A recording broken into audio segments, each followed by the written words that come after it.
అని అడిగాడు యేసు. మీరు కూడా వెళ్ళిపోతారా? అందరూ వెళ్ళిపోయినట్టుగా అందరూ ఏదో వచ్చారు, స్వస్థతలు పొందారు, వెళ్ళిపోతా ఉన్నారు. దయ్యాలు పట్టిన వాళ్ళు వస్తున్నారు, దయ్యాలు పట్టి వెళ్ళిపోతున్నారు. రోగస్తులు వస్తున్నారు, ఆరోగ్యం పొందుకుంటున్నారు, వెళ్ళిపోతున్నారు. అంటే ప్రభు దగ్గరికి వచ్చి వెళ్ళిపోతున్న వారు చాలా మంది ఉన్నారు. కానీ 12 మంది శిష్యులతో ప్రభు అంటారు, మీరు కూడా అలా పోవాలనుకుంటున్నారా అని అడిగితే, లేదయ్యా, మేము ఎక్కడికి వెళ్ళాలి? ఎక్కడికి వెళ్ళినా నిజంగా మాకు ఆశీర్వాదం ఏమి ఉండదు. నువ్వే ఆశీర్వాదించే దేవుడు, అనగా నిత్యము ఉండే దేవుడు నీవే, నిత్యము పూజించబడుతున్న దేవుడు నీవే. కాబట్టి నువ్వు నిత్య జీవాన్ని ఇచ్చే దేవుడు నువ్వే.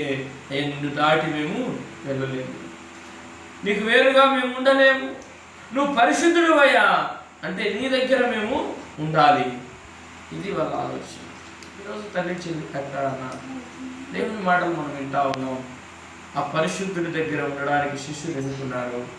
నిజంగా వారికి ఈ లోకం విడిచిపెట్టిన తర్వాత పరలోక రాజ్యంలో ఒక గొప్ప స్థానాన్ని ఇచ్చాడు దేవుడు. దేవునికి స్తోత్రం. నిజంగా 12 మందికి వారికి గొప్ప స్థానాలు పొందుకోగలిగారు. కారణం, ఆ రోజు వెంబడించడం చాలా కష్టమే. ఆ రోజు సమస్తం విడిచిపెట్టి ప్రభుతో వెళ్ళటం కష్టమే. ఆ కష్టమైనా కూడా, నష్టమైనా కూడా, బాధ అయినా కూడా, ఇబ్బంది అయినా కూడా ఎవరిని వెంబడించారు? ప్రభుని వెంబడించారు. ఏ మార్గంలోకి వెళ్ళారు? నిత్య జీవం వరకు మార్గాన్ని సొంతం చేసుకున్నారు. దేవునికి స్తోత్రం. నిత్యము జీవించే జీవితాన్ని సొంతం చేసుకున్నారు. ఎలా అబద్ధాలు ఆడారో, ఎలా మోసం చేశారో, ఏమేం చేశారో, కానీ ఒక రోజు మారారు. మారిన తర్వాత నుండి ప్రభు రాజ్యాన్ని సొంతం చేసుకున్నారు.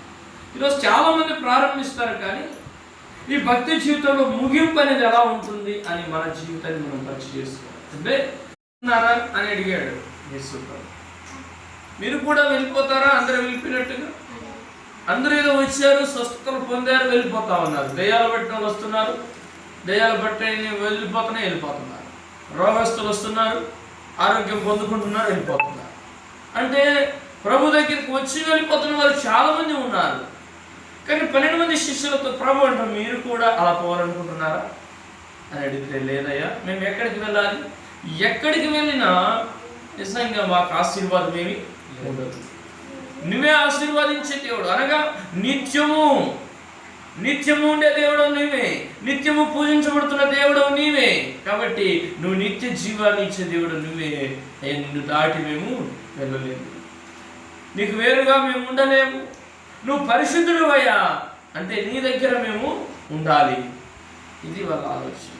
ఈరోజు తల్లి చెల్లి కట్టాలన్నా దేవుని మాటలు మనం వింటా ఉన్నాం. ఆ పరిశుద్ధుడి దగ్గర ఉండడానికి శిష్యులు ఎన్నుకున్నారు. నిజంగా వారికి ఈ లోకం విడిచిపెట్టిన తర్వాత పరలోక రాజ్యంలో ఒక గొప్ప స్థానాన్ని ఇచ్చాడు దేవుడు. దేవునికి స్తోత్రం. నిజంగా 12 మందికి వారికి గొప్ప స్థానాలు పొందుకోగలిగారు. కారణం, ఆ రోజు వెంబడించడం చాలా కష్టమే. ఆ రోజు సమస్తం విడిచిపెట్టి ప్రభుతో వెళ్ళటం కష్టమే. ఆ కష్టమైనా కూడా, నష్టమైనా కూడా, బాధ అయినా కూడా, ఇబ్బంది అయినా కూడా ఎవరిని వెంబడించారు? ప్రభుని వెంబడించారు. ఏ మార్గంలోకి వెళ్ళారు? నిత్య జీవం వరకు మార్గాన్ని సొంతం చేసుకున్నారు. దేవునికి స్తోత్రం. నిత్యము జీవించే జీవితాన్ని సొంతం చేసుకున్నారు. ఎలా అబద్ధాలు ఆడారో, ఎలా మోసం చేశారో, ఏమేం చేశారో, కానీ ఒక రోజు మారారు. మారిన తర్వాత నుండి ప్రభు రాజ్యాన్ని సొంతం చేసుకున్నారు. ఈరోజు చాలా మంది ప్రారంభిస్తారు, కానీ ఈ భక్తి జీవితంలో ముగింపు అనేది ఎలా ఉంటుంది అని మన జీవితాన్ని మనం పరిచయం చేసుకోవాలి. అంటే